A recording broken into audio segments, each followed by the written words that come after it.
Mikey Simmons, a 35-year-old African-American trans woman, lived a life many would envy. Married to Tyrone Simmons, a 42-year-old successful businessman, they were the picture of success and love. Their home in Atlanta was luxurious, they owned a fleet of cars, and they were celebrated among the city's elite. Mikey had carved out a notable career in fashion, with her public image always polished and perfect. On the surface, their life seemed a flawless blend of wealth, status, and happiness. Beneath the veneer of perfection, Mikey felt a profound emptiness.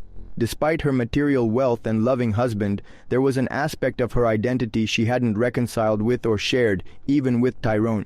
This internal conflict created a void that no amount of external success or love could fill, leading to a sense of entrapment in her seemingly ideal life. Mikey Simmons, living a life filled with appearances and social obligations, found herself at an upscale event in Atlanta where she first met Jasmine Clark. Jasmine was everything Mikey wasn't, unapologetically herself, with a magnetic presence that drew people in. She was a freelance photographer known for her work with avant-garde artists, and her independence was something Mikey admired deeply. There was an immediate electric connection between them. Jasmine's laughter was infectious. Her eyes seemed to see through Mikey's carefully constructed facade, igniting a spark of desire Mikey couldn't ignore. This meeting was the first temptation for Mikey to explore a side of herself she had long suppressed, the allure of something different, something thrilling. Their relationship quickly escalated from that initial meeting. They would share secret smiles and knowing glances at social events, which soon led to clandestine meetings. These weren't just about physical attraction. For Mikey, it was about shedding her public persona. With Jasmine, she could be raw, unfiltered, exploring parts of her identity and sexuality that she had never dared to express before. Their love was forbidden by the norms of Mikey's marriage and societal expectations, but it felt liberating, like a breath of fresh air in her otherwise controlled life. Each encounter was charged with an intensity that made Mikey feel alive in ways she hadn't with Tyrone. Despite their deep bond and love, Mikey Simmons had become an expert in the art of deception, crafting a life of lies with the precision of a seasoned spy. Her days were split between her public persona, the successful married trans woman with a flourishing career in fashion, and her secret affair with Jasmine. She maintained a dual calendar system, one for her public life and another hidden one for her rendezvous with Jasmine. She'd book fake meetings, fabricate excuses for her absences, and even stage phone calls to herself to maintain the illusion of being busy with work. For every event, she created a backstory. For every late night, there was a plausible explanation. Her phone was a vault of secrets with encrypted apps and coded messages, ensuring that her affair remained hidden. She would leave notes on the fridge or send emails to herself from a fake company account to cover her tracks. The pressure of maintaining this facade was enormous, akin to walking a tightrope where the slightest misstep could lead to a catastrophic fall. Each lie was a thread in the intricate tapestry of her deceit, but with every new deception, the possibility of unraveling grew. The night was charged with the thrill of forbidden love when Mikey and Jasmine decided to meet at a discreet hotel known for its privacy. The room was dimly lit, the atmosphere thick with anticipation and a bottle of red wine. Their conversation was light, playful, but as the night deepened, so did their passion.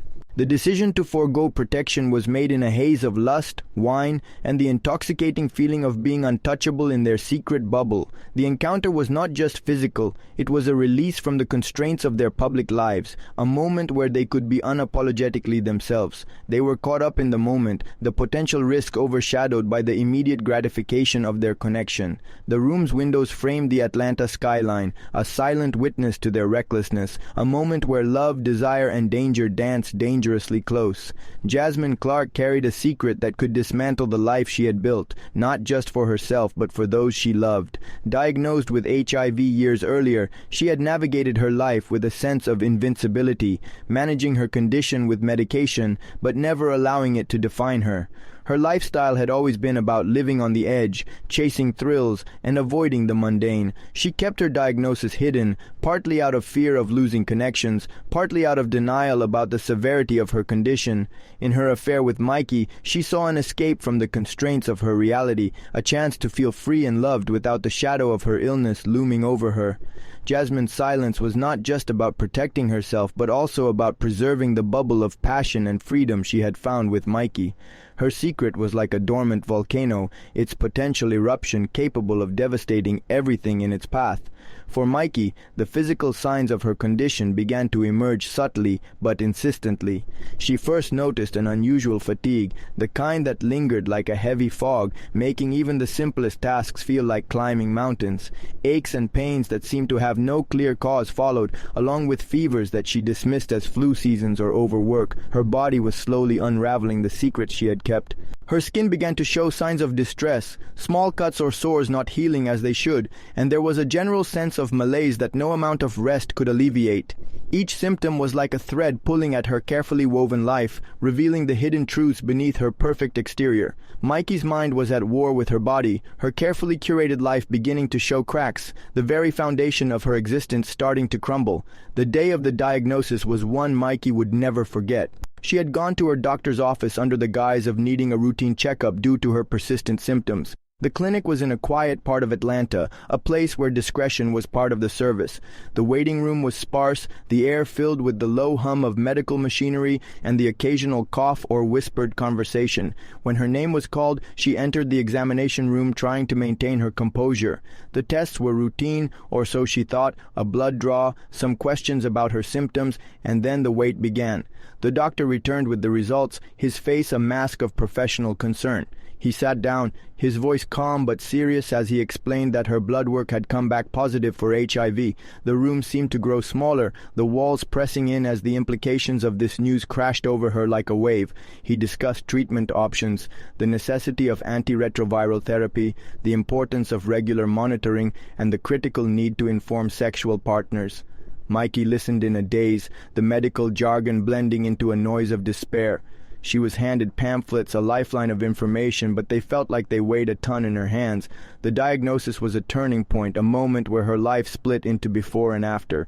With the diagnosis, Mikey's world shifted dramatically. She became adept at avoiding intimacy with Tyrone, fearing that any closeness might reveal her secret or worse, pass on the virus. She used her work as a shield, spending longer hours at her fashion studio or attending non-existent meetings. Her excuses ranged from stress-induced migraines to sudden business trips. She would often leave notes or send texts about needing time alone to work or think, creating a space between them. Her touch became rare, her smiles more forced, and her laughter less frequent. Tyrone, sensing this shift, tried to bridge the gap with gestures of love and support, but Mikey was too consumed by her fear and guilt to respond in kind. Their home, once filled with warmth and connection, now harbored a growing silence, a chasm of unspoken truths.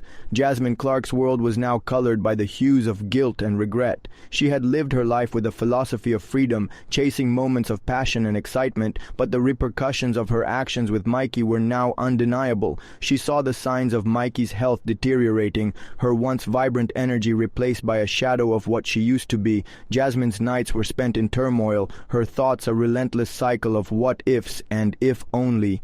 The thrill of their secret affair had turned into a heavy burden. She had always justified her silence about her HIV status as part of the game, part of the adventure, but now it felt like a betrayal, not just to Mikey but to herself. She was haunted by the image of Mikey's pain, the fear in her eyes, knowing she had played a role in this catastrophe. Her regret was palpable, a silent scream echoing in the quiet of her solitary moments, wishing she had chosen honesty over the adrenaline of secrecy. Tyrone Simmons, the epitome of health and vigor, began to notice changes that couldn't be dismissed as mere stress or overwork. His weight began to drop, not in the controlled, athletic manner he was accustomed to, but in a concerning way. His suits hung looser on his frame, and his usual strength seemed to wane. Headaches became his constant companion, not the kind that a good night's sleep could chase away, but those that lingered, making his days a blur of pain. Fatigue was the most alarming. It wasn't just tiredness, but a deep, bone-weary exhaustion that made even simple tasks feel Herculean. He tried to push through, attributing it to his busy schedule or perhaps the strain of his high-profile life, but as the symptoms persisted, they became impossible to ignore. His body was signaling a dire warning, one he was about to understand all too well. The revelation came in the sterile clinical setting of Tyrone's doctor's office, a place where the worst fears are often confirmed. Tyrone had been noticing symptoms he could no longer attribute to his hectic lifestyle or stress, weight loss that wasn't from his usual gym regimen, persistent headaches, and an unshakable fatigue led him here. The doctor, after a series of tests, sat him down with a grave expression that foreshadowed the news.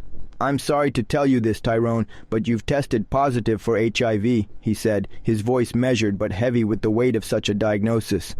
The room seemed to warp around Tyrone, the sounds of the clinic fading into a distant buzz as he tried to grasp what this meant.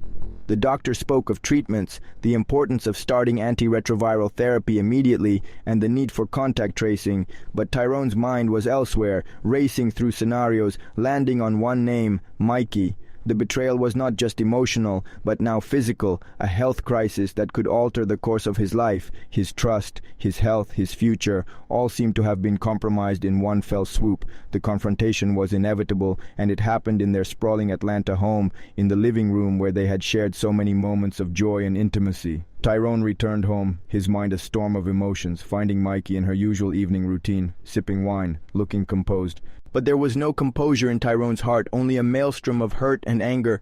"How did I get this, Mikey? How could you do this to me?" His voice was a blend of pain, rage, and disbelief, each word echoing in the spacious room. Mikey, sensing the storm, looked up, her calm facade cracking under his gaze. The air was thick with tension. Every photo on the wall, every piece of furniture seemed to bear witness to this moment of truth. The confession unfolded in their opulent living room, a space that had seen the highs of their love, but now bore witness to its unraveling. Mikey, cornered by Tyrone's demand for truth, was visibly shaken. Her usual poise, the one that had carried her through board meetings and social events, was nowhere to be found. She took a deep breath, her hands trembling, and began to speak with the voice that seemed to carry the weight of her secret. She confessed to the affair with Jasmine, recounting how it started as something that felt like freedom, an escape from the confines of her carefully constructed life. She described their meetings in hushed tones, the passion that was both exhilarating and terrifying. With each word, she admitted to the unprotected encounters, the nights where caution was thrown to the wind in the heat of the moment. Then, with a voice barely above a whisper, she revealed her diagnosis, how she had learned of her HIV status, and how she had kept it hidden, paralyzed by fear of ruining everything they had built. Mikey spoke of her guilt, how each day was a struggle between her love for Tyrone and the shame of her actions. She admitted she hadn't known Jasmine was HIV positive, but the recklessness of their affair was her own. Her confession was not just an admission of infidelity, but a confession of a life lived in two worlds, one of which had now come crashing down. Tyrone listened, his face a mask of pain, each revelation like a wound reopening, the trust they had built now in tatters. The confession was the final straw for Tyrone. The man who had always been the epitome of control was now a vessel of rage. His emotions surged, an overwhelming tide of betrayal, hurt, and fear for his future. The physical symptoms he had been experiencing, now explained by Mikey's confession, added a layer of personal violation to his anger. His mind raced with images of their life together, now tainted by deceit and disease. His hands clenched into fists, his breath came in short, sharp bursts. The gun he had kept in the drawer for security seemed to call out to him, an extension of his anger. His movements were driven by instinct rather than reason. As he retrieved the gun, his actions were those of a man lost in the storm of his emotions. He stood, the gun trembling in his hand, his eyes locked on Mikey, who was now pleading, tears streaming down her face, but his rage was a deafening roar in his ears, drowning out her words. The tragic end came in a moment of pure, unfiltered emotion. In their Atlanta home, a place that had witnessed the highs of their love, success, and social standing, everything changed. The living room, with its panoramic windows offering views of the city, its designer furniture and art pieces, was now about to be the setting for a tragedy. Tyrone, his mind clouded by rage, betrayal, and the overwhelming fear of his new reality with HIV, acted on impulse. His hand, shaking with a mixture of anger and grief, gripped the gun. Mikey stood there, her expression one of fear and regret, tears streaming down her face as she realized the gravity of her confession. She pleaded, her voice a desperate whisper, but it was too late. The gunshot was like a punctuation to their story, a sound that would haunt Tyrone for the rest of his life. Mikey fell, her body collapsing onto the floor, surrounded by the remnants of their shared life. The wine glass she had been holding shattered beside her, the wine spreading like an ominous omen gun across the polished wood. Tyrone, in that split second, realized what he had done. The room seemed to spin. The silence after the shot was deafening. He dropped the gun, his hands now slick with sweat, his knees giving out as he sank to the floor, the weight of his actions crushing him beneath the realization of no return. The immediate aftermath was a whirlwind of chaos. The housekeeper, arriving for her evening duties, opened the door to a scene that would forever change her. Her scream broke the silence, a sound of pure horror that echoed through the mansion. She backed away, her hands trembling, before she managed to dial 911. Her voice was barely coherent as she reported the shooting, her words a mix of shock and urgency. Police sirens soon pierced the quiet evening, their lights casting long shadows across the lawn as they approached. Officers entered with caution, their guns drawn, not knowing what they might encounter. They found Tyrone in the corner, his face a mask of despair, his body limp against the wall, the gun lying discarded on the floor. Mikey was there, motionless, the life gone from her eyes, in the very room where they had once shared so much joy. Tyrone was arrested without resistance, his mind still reeling, his rights read to him in a blur. The house, once a place of laughter and love, was now a crime scene, every detail scrutinized by forensic teams. Neighbors gathered, whispers spreading like wildfire, the quiet street now the epicenter of a tragedy that would be talked about for years. The moment the news of the tragedy at the Simmons broke, the media pounced like vultures on a carcass. The story was a perfect storm of elements that captured the public's imagination, a tale of wealth, betrayal, infidelity, a deadly virus, and a murder that seemed ripped from a dramatic film. Newspapers, television channels, and online platforms were flooded with the story, each outlet trying to outdo the other with sensational headlines and in-depth coverage. The narrative unfolded across the media landscape.